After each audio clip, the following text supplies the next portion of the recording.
নামাজের জামাতকে প্রতিষ্ঠা করার জন্য তায়েফের ময়দানে অনেক রক্ত ঝরেছে, আমার ওহদের ময়দানে দান দান শহীদ হয়েছে, সাহাবায়ে কেরাম জীবন দিয়েছে। আজ এত কষ্টের পরে যে জামাত প্রতিষ্ঠা হলো, আমার এই চোখের পানি কোনো দুঃখের পানি নয়, এটি আমার তৃপ্তির পানি। আমার মনে হলো কিয়ামত পর্যন্ত আমার উম্মতেরা এইভাবে করে তারা জামাতে নামাজ আদায় করবে। নবীজি আমার ব্যবসায় বললেন, আজ আর সাহাবীরা একজনও মসজিদে নববী থেকে কেউ বাড়ি যায় নাই। মসজিদে নববীর ভিতরে বসে তারা কাঁদছেন, না জানি কখন আল্লাহর নবী বিদায় হন। ভেতরে স্ত্রীরা আছেন, হযরত ফাতেমা সব থেকে বেশি কান্নাকাটি করছেন। নবীজি তার দিকে লক্ষ্য করলেন এবং কাছে আসতে বললেন। হযরত ফাতেমা যখন কাছে গেছেন, আল্লাহর নবী হযরত ফাতেমার কানে কি যেন বললেন। এই কি যেন বললেন শুনে হযরত ফাতেমার কান্না বন্ধ হয়ে গেল। হযরতে আয়েশা হযরত ফাতেমাকে দেখে জিজ্ঞেস করলেন, ফাতেমা গো, আল্লাহর নবী তোমার কানে কি বললেন আর তোমার কান্না বন্ধ হয়ে গেল? হযরত ফাতেমা বলেন, মা, আমার আব্বাজান আমার কানে কানে বললেন, ফাতেমা তুমি কেঁদো না, তোমার কান্না আমার বরদাস্ত হয় না। আমি তোমাকে সুসংবাদ শোনাতে চাই, আমি দুনিয়া থেকে বিদায় হওয়ার পর সকলের আগে তোমার সাথে আমার দেখা হয়ে যাবে। এর দ্বারা হযরত ফাতেমা বুঝতে পেরেছেন রাসূল ইন্তেকালের পরে সকলের আগে হযরত ফাতেমার ইন্তেকাল হবে আর রাসূলের সঙ্গে দিদার নসিব হবে। হযর হয়ে এলো, নবীজি বেহুশ অবস্থায় পড়ে আছেন। হযরতে জিবরিল আলাইহিস সালাম রাসূলের হুজরার ভিতরে প্রবেশ করে আল্লাহর নবীকে সালাম দিয়েছেন, আসসালামু আলাইকা ইয়া রাসূলুল্লাহ, হে আল্লাহর রাসূল, আল্লাহ পাক আপনাকে সালাম জানিয়েছেন আর জানতে চেয়েছেন আপনি কেমন আছেন। যদিও আল্লাহ সবই জানেন, আপনার মুখ থেকে জানতে চেয়েছেন আপনি কেমন আছেন। আল্লাহ নবী বলেন, জিবরাইল বড়ই কষ্টে আছি। হযরতে জিবরাইল বলেন, ইয়া রাসূলুল্লাহ, আল্লাহ রাব্বুল আলামিনের পক্ষ থেকে আজ এক নতুন ফেরেশতা আমি সাথে করে নিয়ে এসেছি, যেই ফেরেশতা পৃথিবীর কোন মানুষের কাছে যাওয়ার জন্য আসার জন্য অনুমতি চায় না, আজ আপনার খেদমতে আপনার কাছে আসার জন্য অনুমতি চায়। এই যে আমার পেছনে দাঁড়ানো, তার নাম মালাকুল মউত।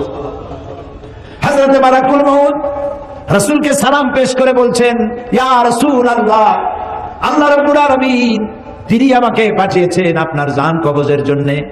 আমি এই পৃথিবীতে কারো জান কবজের জন্য অনুমতি চাই নাই, আপনার কাছে অনুমতি চাওয়ার জন্য আমাকে বলা হয়েছে। নবীজি বললেন, মালাকুল মউত, আমি যদি অনুমতি না দেই? মালাকুল মউত বলছেন, ইয়া রাসূলুল্লাহ, অনুমতি যদি না পাই আমাকে ফেরত যেতে বলা হয়েছে। হযরত জিবরাইল বলেন, ইয়া রাসূলুল্লাহ, আল্লাহ রাব্বুল আলামিন আপনার দিদারের ইন্তজার করতেছেন।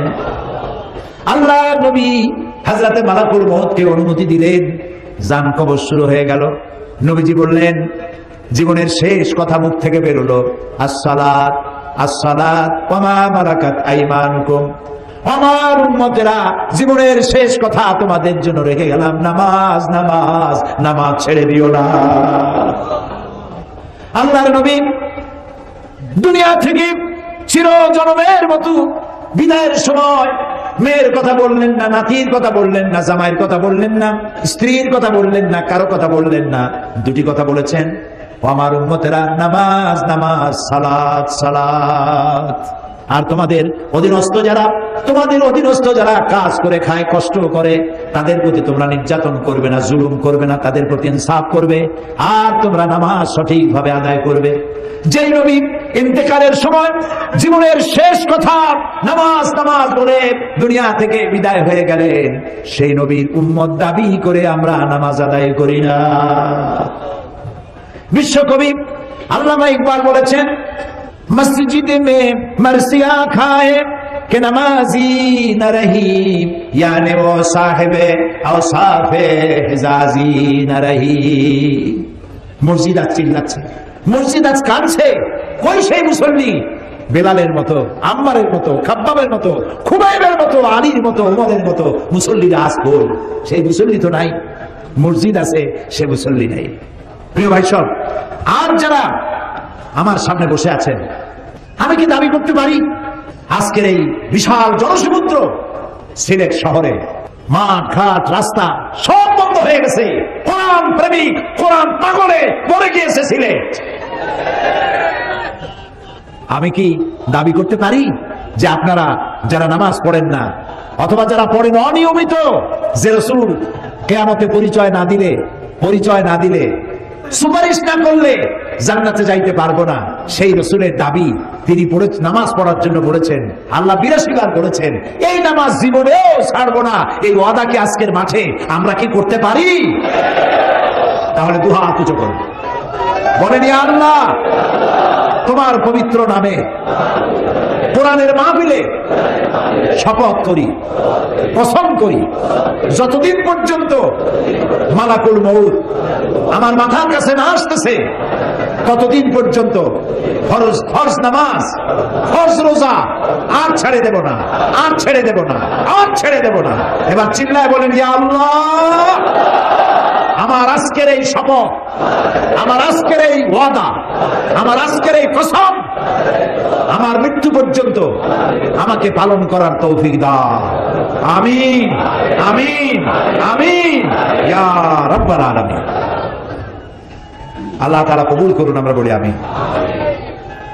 এরপরে মুমিনের ষষ্ঠ চারিত্রিক বৈশিষ্ট্য আল আমিরুনা বিল মারুফ, আল আমিরুনা বিল মারুফ, এটা হলো 6 নম্বর চারিত্রিক বৈশিষ্ট্য, অর্থাৎ ভালো কাজের জন্য আদেশ করা। ইয়ামুরুহুম বিল মারুফে ওয়া ইয়ানহাহুম আনিল মুনকার। সমস্ত নবীদের দায়িত্ব ছিল ভালো কাজের আদেশ করবেন, অন্যায় কাজে মানুষকে প্রতিবন্ধকতার সৃষ্টি করবেন। এটা হলো রাসূলের দায়িত্ব। আল্লাহ তাআলা বলছেন এটা উম্মতের দায়িত্ব। কুনতুম খায়রা উম্মাতিন উখরিজাত লিন-নাসি তা'মুরুনা বিল মা'রুফি ওয়া তানহাউনা আনিল মুনকার। কুনতুম খায়রা উম্মাতিন, তোমরা শ্রেষ্ঠ জাতি। কে বলতেছেন? বলেন সবাই। কাদেরকে বলতেছেন? আমাদেরকে। বলেন কাদেরকে? এই মুসলিম মিল্লাতকে আল্লাহ বলছেন তোমরা শ্রেষ্ঠ জাতি। আরে আল্লাহ বললেন শ্রেষ্ঠ জাতি, আর আমি হইলাম দুনিয়ার মধ্যে সব থেকে কপাল পোড়া জাতি, ঠিক না? আজকে পৃথিবীতে সব থেকে লাঞ্ছিত, বঞ্চিত, নিগৃহীত, হোমলেস, স্টেটলেস, সম্মান নাই, মর্যাদা নাই কোন জাতি? এই মুসলমান। অথচ আল্লাহ বলছেন কুনতুম খায়রা উম্মাতিন উখরিজাত লিন-নাস, তোমাদেরকে আমি পৃথিবীতে প্রেরণ করেছি শ্রেষ্ঠ জাতি। তোমরা খায়রে উম্মাহ এবং ইমামে আকওয়াম, শ্রেষ্ঠ জাতি এবং জাতি সমূহের নেতা তোমরা। সুবহানাল্লাহ বলে, আলহামদুলিল্লাহ বলে। তোমাদের দায়িত্ব মানুষকে ভালো কাজের আদেশ দেবে, অন্যায় কাজ থেকে ফিরায় রাখবে। আমরা কি তা করি? আপনার চোখের সামনে একটা যুবক ছেলে সোনার চেইন পরেছে গলায়, এই চরম শীতের দিনেও সামনে 3-4টা বোতাম খুলে রাখে যাতে লোকেরা বোঝে উনি একটা কিছু ঝুলাইছে। এটা যখন আপনি দেখেন, আপনি কি তাকে নিষেধ করেন যে বাবা এই সোনাটা তোমার জন্য নয়, পুরুষের জন্য, এক রত্তি সোনাও হারাম, তুমি তো সোনার চেন পরো নাই, তুমি জাহান্নামের আগুনের শিকল পরেছ। এই চেনটা খুলে তোমার মাকে দিয়ে দাও, বউ থাকলে বউরে দিয়ে দাও, বোন থাকলে বোনেরে দাও, কেউ না দাও বাক্সের মধ্যে ধুয়ে দাও, যেদিন বউ পাইবা সেই দিন বউয়ের গলায় ঝুলাই দেবে। যুবকেরা এখন কানে দুল পরে, দেখছেন না? কানে দুল পরে। আমি লন্ডনে দেখেছি কানে দুল, নাকে ফুল, জিব্বার মধ্যে রিং পড়ছে। কত বড় শয়তান! আমি চিন্তা করছি জিব্বায় রিং পড়ছে, খায় কেমনে? মাথায় কত কায়দার যে চুল, জেল মাইখা সব খাড়া করে তৈরি। এরপরে আবার কেউ চতুর্দিক দিয়ে কামাইয়া মাথার উপরে তাল করছে, দ্বীপের মতো রাখে। আবার আমেরিকায় দেখলাম এক প্রকারের যুবক, যুব শ্রেণীর ছেলে মেয়ে, প্যান্ট পরছে, জামা পরছে, সমস্ত সুতাগুলো বাইর করে ছেঁড়া, হাঁটুর কাছে, হাঁটুর উপরে, নিচে, এদিকে সেদিকে ছেঁড়া ছেঁড়া। তাই মনে করলাম আমেরিকা পৃথিবীর এত বড় ধনী দেশ, আমার দেশে ভিক্ষুকরাও তো এত ছেঁড়া জামা পরে না, এরা কি এতই গরিব? কয় না হুজুর, এগুলোর দাম অনেক বেশি। তারপরে কত কায়দার দাড়ি রাখে, দেখছেন অবস্থা? 2 দিকে কামাইয়া, এইখানে হোমিওপ্যাথি মার্কা একটু রাখে, গসা দিলে উঠে যায় এরকম। আবার এখান থেকে মোষের সাথে একটা দাগ দিয়ে রাখে এখানে। আবার কেউ বা মাঝখান দিয়ে কামাইয়া 2 দিকে রাখে। আবার কেউ মোষটা এত ঘন করে ঠোঁটের উপরে দিয়া, এমন ভাবে মোষ ঘন এবং ঢাকা মুখ, 5 ব্যাটারির টর্চ লাইট মারিয়া খোঁজ করে পাওয়া যাবে না যে লোকটা হাসে না কাঁদবে। আল-আমিরুনা বিল মারুফ, ভালো কাজের আদেশ করেন, অন্যায় কাজ থেকে ফিরাবার চেষ্টা করেন। একটা মানুষও যদি ভালো বানাইতে পারে, কিয়ামতের দিন হতে পারে এটা আপনার জান্নাতে যাওয়ার জরিয়া হয়ে যাবে। একটা মানুষ। নূহ আলাইহিস সালাম আল্লাহর পয়গম্বর কত বছর বেঁচে ছিলেন? আলফা সানা ইল্লা 50, 50 বছর কম 1000 বছর, কত হয় তাহলে? 950 বছর বেঁচে থেকে হেদায়েত করতে পেরেছিলেন মাত্র 40 জন অথবা 80 জন। অথচ উম্মতে মুহাম্মাদি সাল্লাল্লাহু আলাইহি ওয়াসাল্লাম রাসূলের উম্মতের হাতে হাজার হাজার অমুসলিম ইসলাম কবুল করতেছে, বেনামাজি নামাজি হচ্ছে। আল্লাহু আকবার। তা আপনার কথায় যদি একটা লোক ভালো হয়, আপনি কত সওয়াব পাবেন চিন্তা করেন তো। কাজটা হচ্ছে নবীর, কাজটা হচ্ছে উম্মতের। এখন এই কাজটা হচ্ছে প্রত্যেকটি মুমিন পুরুষ আর নারী। আল মুমিনুনা ওয়াল মুমিনাতু বা'দুহুম আউলিয়াউ বা'দ ইয়া'মুরুনা বিল মা'রুফি ওয়া ইয়ানহাউনা আনিল মুনকার। মুমিন পুরুষ আর মুমিন নারী তারা হলো পরস্পরের বন্ধু। সুবহানাল্লাহ। মুমিন পুরুষ আর মুমিন নারী পরস্পরের বন্ধু। তাদের কাজ কি? ইয়া'মুরুনা বিল মা'রুফ, মানুষকে শুধু ভালো কাজ, সুন্দর সুন্দর কাজ করার জন্য তাদেরকে উৎসাহিত করবে, আর অন্যায় কাজ যত আছে সবগুলিকে বাধা দিয়া অন্যায় থেকে মানুষকে ফিরাবে। এটা হলো উম্মতের কাজ, জাতির কাজ। আল্লাহ তাআলা বলছেন কাজটার এতই গুরুত্ব, নবী করবে, উম্মতে করবে, প্রত্যেক মুমিন মুমিনাত করবে, তারপরে এটা দলেরও কাজ। ওয়ালতাকুম মিনকুম উম্মাতুন ইয়াদউনা ইলাল খায়র, প্রত্যেকটি এমন একটা দল থাকতেই হবে তোমাদের মধ্যে যে দলটির কাজ হবে মানুষকে ইয়া'মুরুনা বিল মা'রুফ ওয়া ইয়ানহাউনা আনিল মুনকার, মানুষকে ভালো কাজের আদেশ করবে, অন্যায় কাজ থেকে ফিরিয়ে রাখবে। উলাইকা হুমুল মুফলিহুন, এরাই সফল কাম হবে। সুবহানাল্লাহ, এরাই সফল হবে। এরপর আল্লাহ তাআলা বলছেন কাজটা শুধুমাত্র রাসূলের নয়, শুধুমাত্র উম্মতের নয়, শুধুমাত্র মুমিন মুমিনাতের নয়, শুধুমাত্র দলের নয়, কাজটা রাষ্ট্রেরও। ওই যে সূরা হজের আয়াত আগেই পড়েছি, ওইখানে এই পয়েন্টও আছে। আল্লাযীনা মাক্কান্নাহুম ফিল আরদ আকামুস সালাত ওয়া আতাউজ যাকাত ওয়া আমারু বিল মারুফ ওয়া নাহাউ আনিল মুনকার। রাষ্ট্রের কাজ হলো নামাজ প্রতিষ্ঠা করবে, যাকাত আদায় করবে। যাকাত কে আদায় করবে? রাষ্ট্র। রাষ্ট্র যাকাত আদায় করতে পারবে ওই সরকার, যাকাত আদায় করতে পারবে যে সরকার নামাজ প্রতিষ্ঠা করবে। নামাজ প্রতিষ্ঠা করবেন না আর যাকাত আদায় করবেন, সুবিধাবাদ জিন্দাবাদ, এইটা ইসলামে নাই। 4টা কাজ, 4টা কাজের 3টা করবেন, আপনি যাকাত আদায় করার অধিকার রাখেন সরকার। আর 4 কাজের 3 কাজ করবেন না, শুধু পয়সা কামাই করবেন যাকাতের নামে, আর এগুলা কি দিয়ে কি করবেন কোনো হিসাব থাকবে না, এটা চলবে না। রাষ্ট্রের কাজ হলো 1 নম্বর কাজ, নামাজ আদায় করবে, নামাজ প্রতিষ্ঠা করবে, যাকাত আদায় করবে। যাকাত আদায় করলে কি হবে? যাকাত আদায় করলে এনজিওরা যে কামটা করতেছে সর্বনাশ, এই সর্বনাশটা এনজিওরা করার সুযোগ পাবে না। এনজিওরা কি সর্বনাশ করে? এনজিওরা সর্বনাশ করে সমস্ত ব্যাংক তার সুদের রেশিও হচ্ছে, প্রফিটের রেশিও হচ্ছে 15 থেকে 17%, আর সমস্ত এনজিওদের সুদের পার্সেন্টেজ হচ্ছে 35 থেকে 45%। আপনি যদি 1000 টাকা নেন, আপনার নামে 850 টাকা আপনাকে দিবে, 150 টাকা সার্ভিস চার্জ আগেই রেখে দেবে, লেখা হবে 1000 টাকা দেওয়া হয়েছে। আর কিস্তি পরিশোধ করতে হবে প্রতি সপ্তাহে সপ্তাহে। দিতে দিতে কয়েক হাজার দেওয়ার পরেও ওই প্রথম 1000 টাকা শেষ হবে না। এনজিওরা সুযোগ নিয়েছে, যাকাত আদায় করেন না বলে এই সুযোগটা তারা নিয়েছে। আর যদি গভর্নমেন্ট যাকাত আদায় করে, আমরা একটা জরিপ চালাইছি, একটা জরিপের মাধ্যমে জানতে পেরেছি বর্তমান বাংলাদেশে যদি যাকাত গভর্নমেন্ট আদায় করে তাহলে মিনিমাম 12,000 কোটি টাকা প্রতি বছর যাকাত আদায় হতে পারে। 12,000 কোটি টাকা। আর রয়েছে ওয়াকফ এস্টেট।